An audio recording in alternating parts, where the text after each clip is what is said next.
Hello and welcome to the Problems Podcast. My name is Charlie and I'll be your host for the next 15 minutes. And I'm here today joined by my two lovely guests, Martin and Ben. Hello. Today we'll be discussing 6 topics related to teen issues such as bullying, social media, Black History Month and upcoming films we think you'll love. To start off, we'll be discussing disabilities and teen mental health. In England alone, nearly 1 million people are believed to have a learning disability and 6% of children and 16% of the working age have a disability across the UK. Mental health is also a very serious concern within younger ages. Did you know that depression occurs in 2.1% of young people aged 5 to 19? It is also recorded that over 8 million people experience an anxiety disorder in the UK.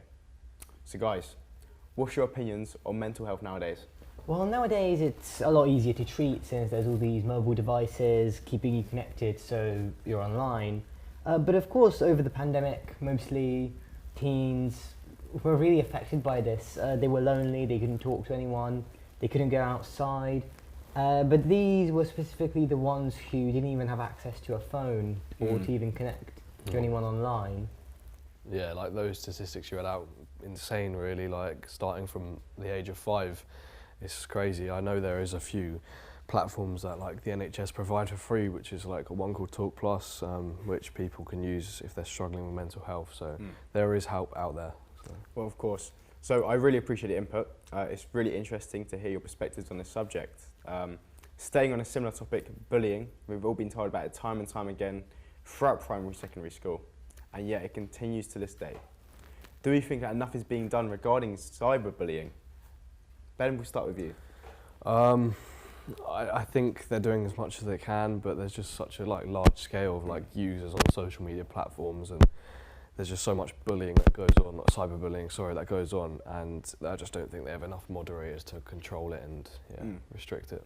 And especially with the larger sites like Facebook, there's so many people who just make fake accounts and it's really easy, and they could just go around and be toxic and bully people for just no reason, and they never get caught because they're undercover. Fake accounts and that.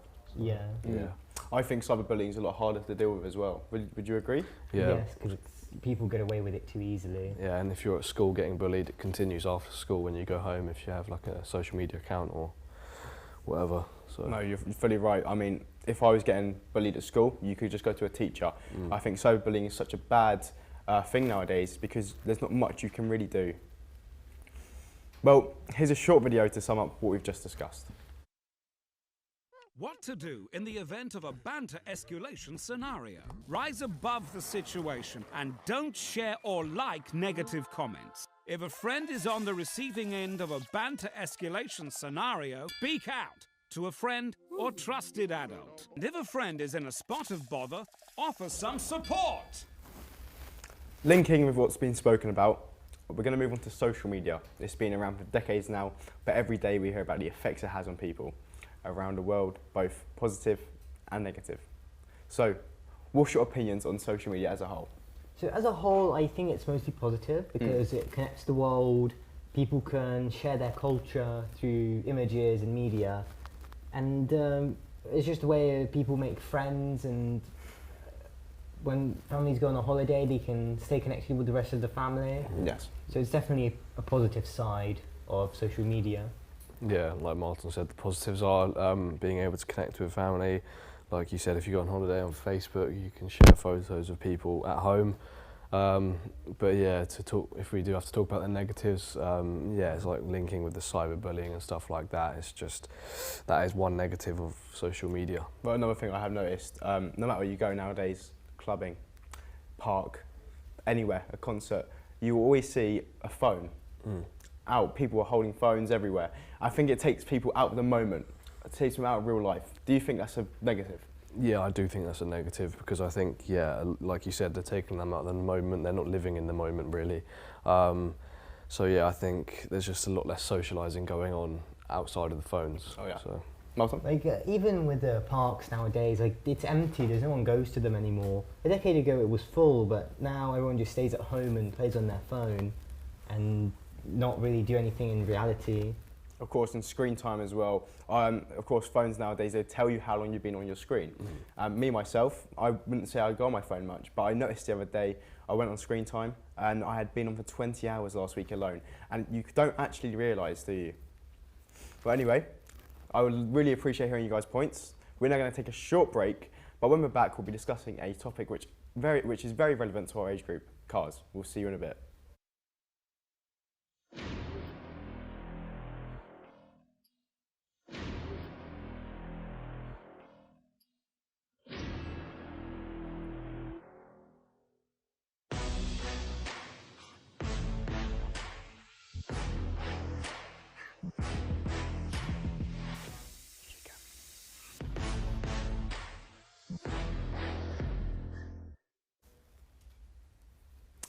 Now we move on to a topic of cars. For this topic, we welcome our car specialist, Jack, who will be joining us for the next two subjects. Jack, thank you for being here today. Thank you.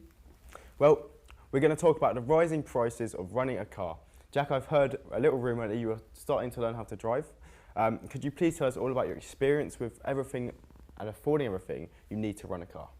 Well, there's a lot when you really think about it. You've got like the actual price of the car, the insurance, the fuel. Obviously, the fuel is the main consumer of money. Obviously, a lot of it is going up nowadays, so it's very expensive.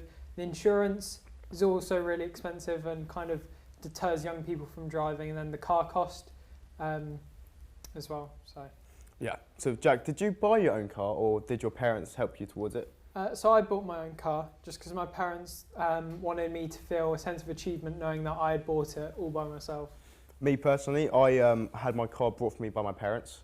I just think the funding of a car is a lot harder nowadays, especially when you're young. My second car I bought for my own money. I did feel like a more sense of achievement for it, so I do agree with you there. New research has revealed that the average spend for a first car has reached £3,400. 1 in 6 parents bought their child's first car outright, while many others chip in for their children's first car.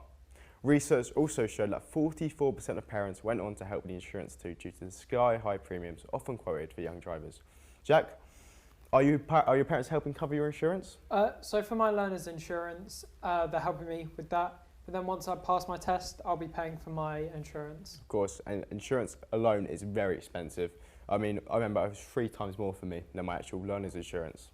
Anyway, moving on to a sport where the expenses of cars is huge, F1. I'd like to talk about the most influential black driver, Lewis Hamilton. Hamilton pulls ahead of Verstappen. Before they get to the corner, the crowd go absolutely wild. He has gone from last all the way to first. What a drive this has been from Lewis Hamilton this weekend. Yeah, boy! That's how you do it, man. That is how you do it. From that clip of Lewis Hamilton, we saw how deep his passion is for F1 and how his life has changed since he got into racing. Jack, I know you know a lot about him. Could you please tell us your opinions on him and his career? Yeah, well, obviously Lewis Hamilton, like statistically, he is the greatest F1 driver. Whether you like him or not, you can't deny that he is the best. He's got tied titles with Michael Schumacher with 7. He's won the most F1 Grand Prix, and I think he's just an inspiration to everyone. He's not only showing his attitude to racing on track, but also off track in trying to help equality, not just in the black community, but also in the LGBT community. With Lewis Hamilton being the only black F1 driver, what influence do you think he has had on people? Well, I think that not just because he's one of the best or the best, but also because what he's done, as people normally say, actions do more than words. With his brother, for example, his brother suffers from cerebral palsy, and Lewis got him into a racing seat in the British Touring Car Championship, and he's driving there, and he's trying to show that anyone really can be a racing driver. Well, me personally, I don't know much about Lewis Hamilton, but I really do appreciate this, and I've learned so much. So we're discussing Lewis Hamilton and his influence as the only black driver in F1, as next month is Black History Month. During this month, we celebrate the influence black people have had throughout history and how they've helped change the current world by making people stand up for each other and challenging how they're seen by society. Black History Month occurs annually in October for the UK, which is fast approaching, and that is why we're talking about this today. With Black History Month in October, there's also an upcoming film we can talk about that people look up to because it has been a groundbreaking film for positive black representation in media. But before we do, I'd like to thank Jack for joining us. I've learned so much and I've loved hearing your input. Thank you very much. Thank you. Leading on from Black History Month, we are discussing Black Panther Wakanda Forever. As you can see in the trailer here, the cast, a lot of the cast are black alongside the director. It's a UK release date on 11th November 2022. We welcome back Ben for this last segment. So Ben, can you please tell us a little bit about what you expect to see in the film? Yeah, sure. So there's big names expected, which include Angela Bassett, Lupita Nyong'o, Letitia Wright, Dana Agura, Dominique Thorne, Winston Duke, Daniel Kaluuya and Martin Freeman. Wow. Now that is a strong cast. Of course, a lot of recurring cast as well from the first film. Could you just discuss about the cast and about the whole film?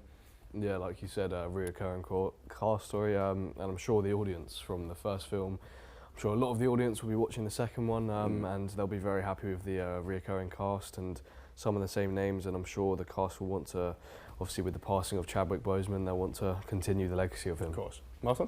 Well, I think it definitely just supports the whole scene that Black History Month, that everyone is talented, everyone should be treated equally, and that everyone should have a chance at being talented and be an actor and do stunts like the ones in the film.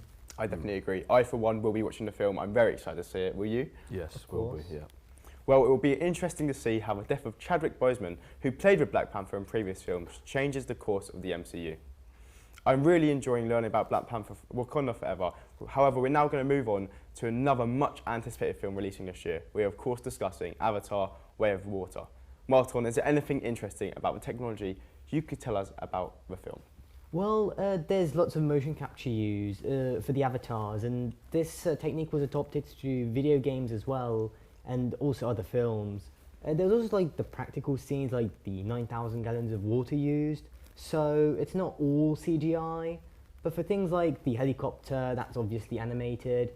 But the 3D models of the actual avatars, that's motion capture. Because if they animated it, it would look unrealistic. But the graphics are spot on. Wow, that is really interesting. Thank you for that.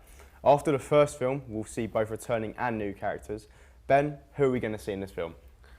So we're going to see, the cast includes Sam Worthington, Zoe Saldana, Sigourney Weaver, Kate Winslet, Stephen Lang, Vin Diesel and Michelle Yeoh. Wow, wow. This will definitely be an amazing watch. Hopefully it will be received as well as the first film, which I'm sure we all know is the highest grossing film of all time. We can expect the release to be on the 16th of December this year after a lot of delays from Disney merging with Fox, followed by COVID lockdowns.